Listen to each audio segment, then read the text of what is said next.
What's up? It's Taylor. I'm in the middle of a workout. I just finished like my cardio and strength training, and I'm about to do like a little yoga flow. But something that just sort of came to mind for me was like, I've been struggling a lot with my self-esteem these last couple weeks. And I don't know if it's because I'm on my period or like leading up to my period, and I have PMDD, which is like PMS times 100,000, and really makes me question like everything about myself, my life, or whatever, and puts me in these really deep, dark, not, well, it's challenging, but I've been like struggling with my self-esteem and just like feeling, I don't even know what words to use, but I guess feeling good about my appearance. Like I can feel like the baddest bitch sometimes internally, and I don't need that reflected back to me from anyone else. But then there's moments when I really just don't think I'm beautiful, which is so sad to say, and I think hard to admit. And I think people will be like, no, of course not, you're beautiful. And if someone said that to me, I would say the exact same thing. But obviously we experience things differently internally. And so like I'm kind of in a point in my life where I'm realizing how much I've sought validation from others, like this feeling of not feeling beautiful, right? Like I've always sought for other people to reflect that back to me, and it's challenging to know that them validating you or not, in order for that feeling to be sustained, like you have to be that one to reflect that to yourself. Nobody else can do that for you. And so, and I think that's like hard to make a flat out statement in that way, because I do think that there are some things that differ. Like sometimes there are people in our lives who show us and reflect back to us our own beauty, and it allows us to better see it within ourselves. So it's not to say that you can't have that experience from another, but we can't solely rely on other people to give that to us. But like I'm in a space right now, I'm like, I can't rely for anybody to give that to me. However, I'm not feeling it. Like I'm just not feeling it. And like, how does it feel to just simply not feel beautiful, to simply just not be okay with yourself, and then the guilt that comes with feeling that way? Because everyone's like, you should, you're supposed to pick up yourself, and your self-esteem is supposed to be here, and you should be working towards that. But sometimes it's not. And like, for me, it translates into my relationships and how I seek like relationships to validate me, okay? Like not because I'm going to grow or learn or whatever with this person. And this is like romantic and non-romantic, and this is more than just beauty. This is like people validating you in all ways.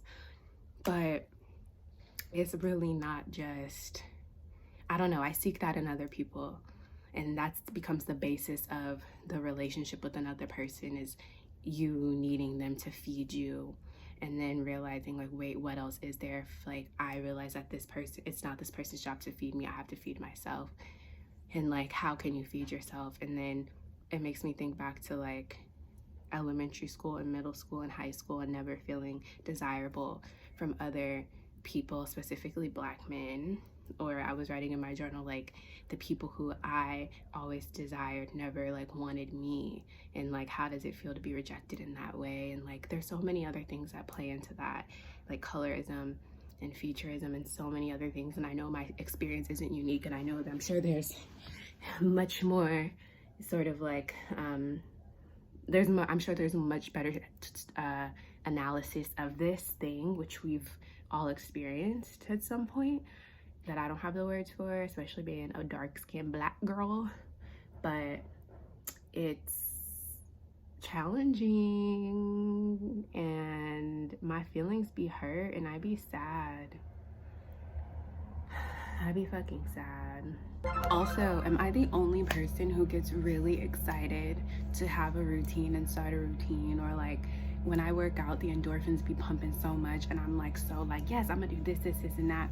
And then I get these routines ready, and then they never work out. And I say that I have a bedtime routine, but then I still end up going to bed at 3 a.m. because it takes me 2 hours to get to the bathroom to brush my teeth. It's not giving what they said it's supposed to give. All right, so I went to Target with my mom. She drove me because I'm 28 and I don't have a car. Well, I'm 27. My birthday's in a couple months, and it's whatever. Also, I'm still trying to figure out how to make my oily hooded like eyelids not crease my eyeshadow. So if you see them creasing, that's okay. But Christmas is in a few days, and in my family, usually what we do on Christmas is nothing. We just sort of like chill out, eat, don't do much, which I feel like most families are like that. But I really thrive off of having activities, which I found later in life. And my family hasn't always been one to do activities, especially as like my brother and I have gotten older. And I really admire families who do stuff like go on walks together, or like play games and have game nights and just like do things together. And that can be achieved. And I think also games kind of and activities create a sense of closeness. Like it's part of memory making, and also it's planning. Like you kind of have to plan for it in a certain way if that's not like what your family naturally does. And my family does not. Because of the panini, y'all really shouldn't be out cross mingling with different houses and families, but do what you want because it's your life. I'm not judging. But it's gonna be very small Christmas this year, me and my mom. So I went and got some games so that we can have some activities, and I'm gonna show you what I got. They had a Bop It, and I should have got the Bop It, but I was trying to be fiscally responsible because these little games ran me about $50. And I was trying to prioritize, you know, the family-ness of the games as opposed to like my needs and wants. And I really wanted that Bop It. Okay, so I'm gonna show you the stuff that I got. All right. This is so exciting. This is my very first haul. It's my first haul. It's my first haul. Okay.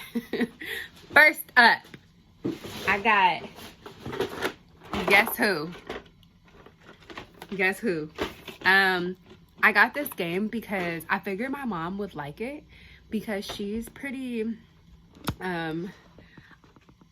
what's the word? She likes talking and describing things. Do you know what I mean?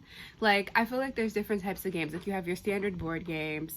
You have kind of like your interactive games like this. And then you have like more, like skill-based games like Jenga and stuff. But guess who seems fun? Like, what's not fun about picking a character like Sophia and being like, I don't know, you know what you're supposed to ask. You're supposed to ask questions like, oh, does your person have red hair? Does she have green eyes? Yes, no. I don't know. It can be fun. And I was on TikTok and I saw these people playing Guess Who hella funny because they were saying stuff like, if I find a TikTok, I'm gonna show y'all. Person look like they're a little too into Disney? No. Person look like the gym is a personality trait for them? So maybe we could play like that, like, and I feel like the better you know people, the better you can sort of like explain certain things and like use inside jokes to explain things. So Guess Who, excited about that. And then I got Jenga, and I feel like Jenga is just hella fun.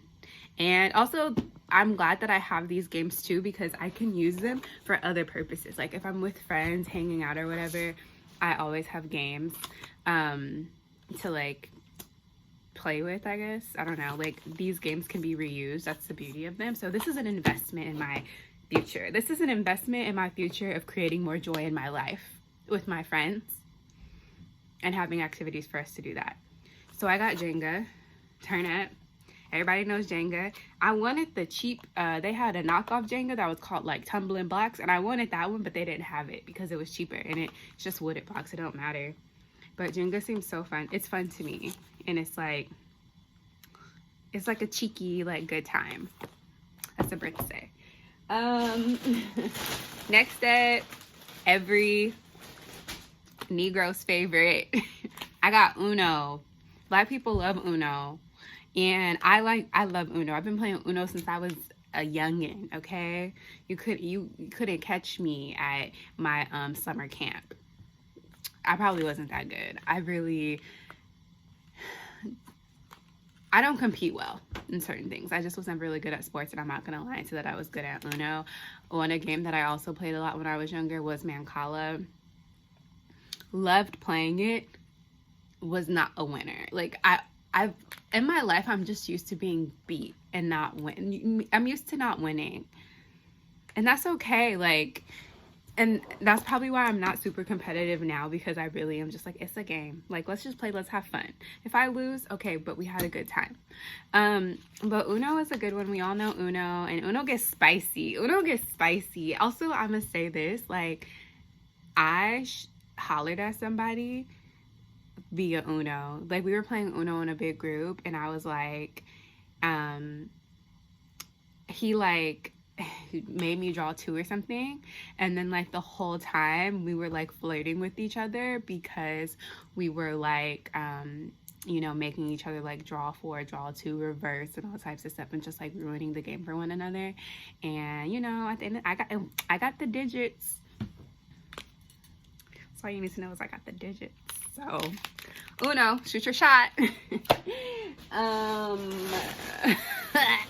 Next up, I got Bananagrams. I've never played Bananagrams, but I've heard good things about it. And I was like Googling good games, and Bananagrams came up on Amazon, and I was gonna get it on Amazon, but I guess the Amazon Bananagrams was like a fraud, and everybody was putting in the comments like, F you, Bananagrams, like, this is not the real Bananagrams.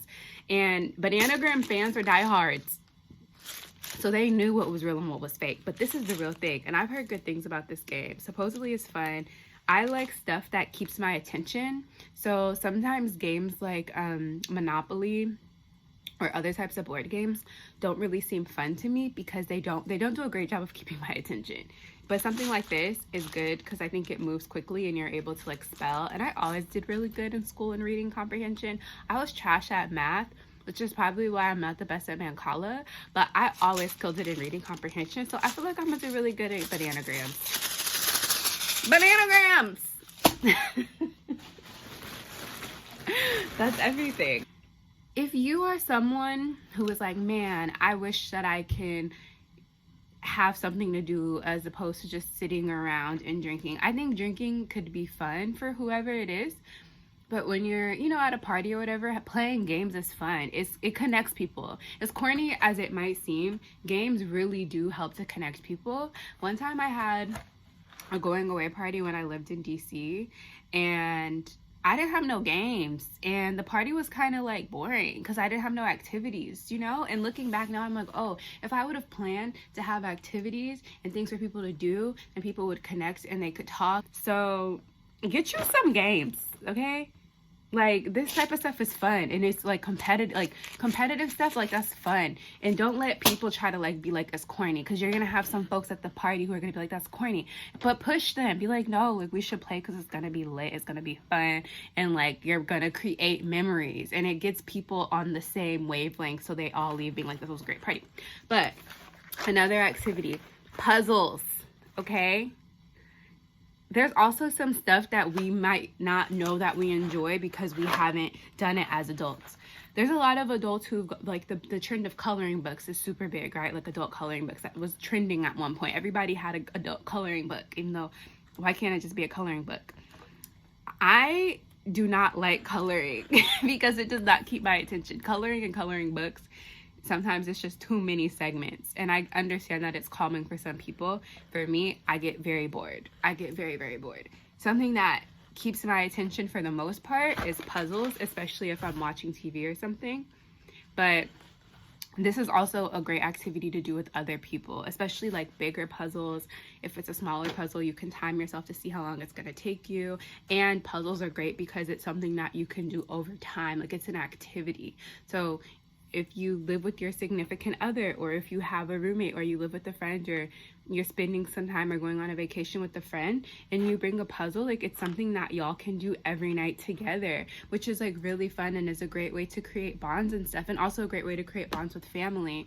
I know that sometimes it could be hard for us to connect with family because we might just feel awkward around them. I think, like, the holidays is hard for a lot of people. It could be really difficult for me sometimes because I wish that I had this like perfect ideal family who like did all these things together and did all these activities and had all these traditions. And it's not to say I'm about to put my family down, because I love my family. I'm proud of who I am and my people, but there's also something to be said about creating those experiences for yourself. Get you a puzzle, okay? Get you some nanograms. This all together, the stuff that I got from Target retailed around like $50, like $49, but you can also find cheaper alternatives. You don't have to get the name brands. You don't have to get all of these. I just wanted some variety. This puzzle, I feel like, was under $10. Like, there's options to do these things in affordable ways. But also, if you're spending the holidays by yourself, like, some activities like this can be really beneficial, just so you have something to do, something to occupy your mind outside of Netflix, outside of your phone, right? Like, something to really use your hands. Like, if you're someone who really needs to use their hands and just like feel and like have a different type of experience to sort of entertain you and just do something passively, this is a great option. So yeah, I'm talking a lot, I'm rambling a little bit, y'all, but if you are celebrating Christmas, Hanukkah, Kwanzaa, happy holidays to y'all. And I hope that we're all just like finding more meaningful ways to connect, because I think that that's kind of where I'm at. I'm really trying to find more meaningful ways to connect with my family and loved ones. Also, I will say that I told y'all about my little going away party that I was like, this is kind of flat, but I had my birthday party last year was lit. And you want to know why my party was so lit? It was lit because I had activities. We was doing like competitions amongst group, like the one where you eat the fruit roll-ups, that relay. We did the thing where you put the Oreo right here, had to put it in your mouth. Like, it was really fun because there was activities to do, and I'm like, I want to play more. This is really just me getting back to like, we need to play more. Play is so beautiful. Play is so important. We don't have to be shameful of feeling joy and excitement, of indulging in games. Like, there's nothing wrong with indulging in games or toys that you did when you were younger. I wish that we could play more. And I also think that play opens us up to more creative things. Like, when you're able to play, you're just able to be more creative overall. And you're able to really tap in. And if you're in a funk and you're like kind of like stuck or having writer's block or any type of creative block, play and watch what happens. Like, do something very fun and imaginative and just see where your mind goes and how you're able to get out of those humps and slumps. So that's all. Thank y'all for watching. I finally told my Instagram I had a YouTube, even though I'm not really consistent with my videos, but maybe I will be. But yeah, y'all, happy day, whatever day you're watching, and like, comment, subscribe.